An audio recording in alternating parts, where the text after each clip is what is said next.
बिस्मिल्लाहिर्रहमानिर्रहीम। अस्सलाम वालेकुम नाज़रीन, दीन दुनिया चैनल में आपको खुश आमदीद कहते हैं। नाज़रीन, इस्लाम में तलाक को नापसंदीदा फेल करार देने के बावजूद नागुज़ीर ज़रूरत के तौर पर तस्लीम किया गया है, क्योंकि बाज़ औक़ात ऐसे हालात पैदा हो जाते हैं कि तलाक देना ज़रूरी हो जाता है। तलाक की नौबत आने में औरत और मर्द दोनों का इनफरादी और इज्तिमाई किरदार अहमियत रखता है। तलाक की उमूमी वजह मर्द और औरत के दरमियान ज़हनी हम आहंगी न होने के बायस पैदा होने वाली नफरत होती है, जिसके बाद औरत और मर्द में दरगुजर और एक दूसरे के साथ इकट्ठे जिंदगी बसर करने में मुश्किलात पैदा होती हैं। इसमें औरत या मर्द के इनफरादी किरदार के अलावा इनके रिश्तेदारों की मदाखलत समेत मुआशरती, नफ्सियाती और नफसानी मामलात का भी अमल दखल होता है। अक्सर होता है मियाँ बीवी के मिजाज में मुनासिबत नहीं होती और दोनों एक दूसरे को दिल से कबूल नहीं कर पाते, या उनके दरमियान मुआशी और मुआशरती हैसियत का फर्क होता है। जैसे मियाँ बहुत ही अमीर खानदान से हो, रख रखाव, दिखावा या कैसी भी जिंदगी गुजारे, और बीवी गरीब खानदान से हो तो दोनों की तरबियत में जमीन आसमान का फर्क हो। इसके अलावा मियाँ बीवी में ज़हनी और इल्मी मयार का अलग अलग होना भी तलाक की वजह है। जैसे बीवी बहुत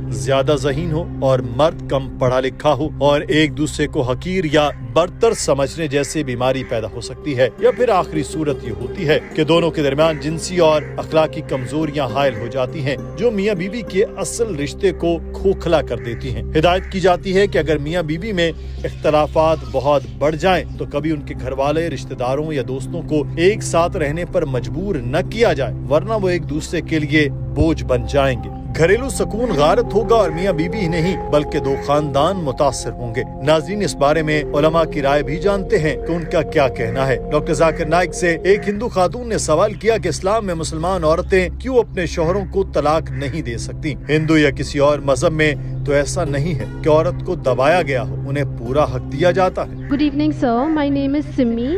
my question is why are the ladies not allowed to divorce their husbands in Islam?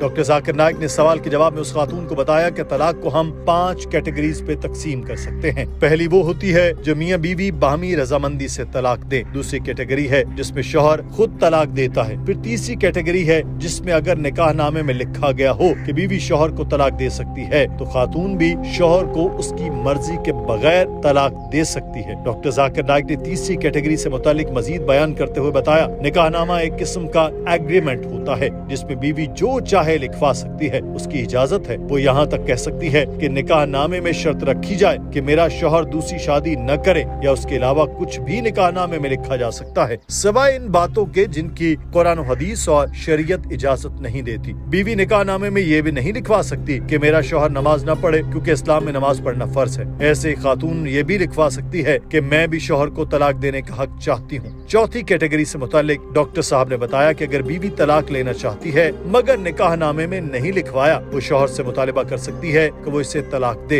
ये खुला कहलाती है। 5वीं कैटेगरी है जिसमें शौहर बीवी को तलाक नहीं देता, उससे अच्छा सलूक भी नहीं करता, मार पीट करता है, तो काजी के पास जाकर मुतालिबा कर सकती है कि उसको तलाक लेकर दी जाए। ये निकाह फसक कहलाता है। But she can put the clause that I do not want you to take a second wife as long as I am alive.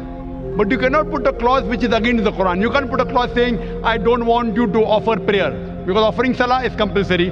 You can put a clause which is optional. Doctor Zakir Naik ने उस खातून को बताया कि बहुत ही खास हालात में औरत को तलाक लेने या देने की इजाजत है, मगर आम तौर पर यह हक शौहर को दिया गया, क्योंकि शादी में जो सबसे ज्यादा कुर्बानी देता है वो मर्द होता है। औरत को फायदा होता है। कुरान पाक कहता है, और औरतों को उनके महर खुशी से दे दो, फिर अगर वो इसमें से अपनी खुशी से तुम्हें कुछ मुआफ कर दें तो तुम उसे मजेदार खुशगवार समझ कर ले लो। शादी में मुसलमान शौहर बीवी को हक महर देता है। ये खास रकम होती है जो कुछ भी हो सकती है। शादी से पहले खातून बाप और भाई की जिम्मेदारी होती है। शादी के बाद शौहर और बेटे की। अगर तलाक हो जाती है तो फिर खातून के माँ बाप की जिम्मेदारी है कि वो इसकी देखभाल करें। अगर माँ बाप नहीं है तो मुआशरे की जिम्मेदारी है, रियासत की जिम्मेदारी है, वो इस मुतलका खातून की देखभाल पूरे عزت و احترام کے ساتھ کرے تو خاتون معاشی طور پر ہر پریشانی سے آزاد ہوتی ہے۔ جب شوہر طلاق دیتا ہے تو وہ حق مہر کا نقصان اٹھاتا ہے۔ اب طلاق کے بعد عورت اور مرد دونوں کے پاس راستہ ہے کہ وہ پھر سے شادی کر سکتے ہیں۔ خاتون شادی کرتی ہے تو دوبارہ حق مہر پاتی ہے، اور مرد دوبارہ شادی کرتا ہے تو دوبارہ اس کو نئی بیوی کو حق مہر دینا پڑتا ہے۔ اگر پوری طلاق کا پورا اختیار ہی خاتون کو دیا جائے تو کچھ خواتین تو بار بار شادی اور بار بار طلاق لے کر حق مہر لیا کریں تو اللہ تعالیٰ نے خواتین کو زیادہ نوازا ہے۔ متعلقہ خاتون کو گھر والوں، رشتہ داروں اور معاشرے یا ریاست سے تحفظ ملتا ہے، مگر مرد کو اپنی زندگی دوبارہ بنانا پڑتی ہے، اپنے پاؤں پر پھر سے کھڑا ہونا ہوگا۔ تو اسلام نے خواتین کو طلاق کے لیے 5 راستے رکھ دیے ہیں۔ اگر وہ شوہر سے خوش نہیں تو طلاق لے سکتی ہے۔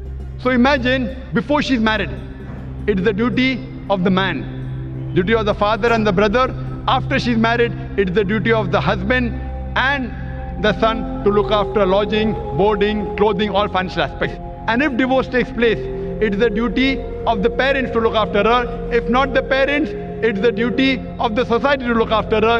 If not the society, it's the duty of the Islamic State to look after her. So she's financially secured. Doctor Zakir Naik کا کہنا تھا کہ معاشرے میں 3 قسم کی طلاق ہے۔ ایک طلاق بدت ہے، یہ ایک ہی بار طلاق طلاق طلاق کہتے ہیں اور یہ ہو جاتی ہے۔ ایک طلاق حسن ہے کہ طلاق دو، 1 ماہ رکو، پھر طلاق دو، پھر 1 ماہ رکو، اور پھر تیسری مرتبہ طلاق دو۔ تیسرا طلاق احسن ہے۔ یہ ایک قرآن پاک کی بھی طریقہ ہے کہ طلاق دو اور 3 ماہ رکو۔ افسوس کی بات ہے کہ امت میں اختلاف کی ایک وجہ ہے۔ ایک حدیث ہے، حضرت محمد صلی اللہ علیہ وسلم کے دور میں 3 طلاق ایک ہی مانی جاتی تھی۔ حضرت ابوبکر اور حضرت عمر کے پہلے 2 سال میں 3 طلاق کو ایک ہی سمجھا جاتا تھا، یعنی 3 مرتبہ کہا طلاق طلاق طلاق تو وہ ایک ہی طلاق مانی جاتی تھی۔ پھر حضرت عمر نے اس دور کے حالات دیکھ کر کہا کہ اگر کوئی شخص 3 طلاق کہتا ہے تو 3 طلاق ہو جاتی۔ اس حدیث کی وجہ سے یہ اختلاف امت میں ہے اور کئی علماء میں بھی اختلاف ہے، لیکن اگر قرآن کی روشنی میں پڑھتے ہیں تو سورہ بقرہ میں کہا گیا کہ ایک طلاق کے بعد 3 ماہ رکنا چاہیے۔ قرآن پاک نے ہدایت کی کہ اختلاف ہو جاتا ہے تو شوہر اور بیوی بیٹھ کر بات کریں۔ ایسا نہیں کہ بیوی نے نمک زیادہ ڈال دیا تو شوہر نے کہا طلاق طلاق طلاق۔ اگر بات کریں تو بیوی کہے گی کہ آئندہ نمک کم ڈالوں گی اور معاملہ سلجھ جائے گا۔ بیٹھ کر بات کرو، پھر بھی بات نہ بنے تو اپنے درمیان ایک شخص بٹھاؤ اور معاملے کو سلجھا لو، پھر بھی بات نہ بنے تو طلاق دے سکتے ہیں۔ اور پھر طلاق کی بھی کئی شرائط ہیں کہ حیض کی حالت میں طلاق نہ دو، غصے کی حالت میں طلاق نہ دو، شراب کے نشے میں طلاق نہ دو۔ اس کے بعد جب طلاق دیا جاتا ہے تو 3 ماہ رکنا چاہیے۔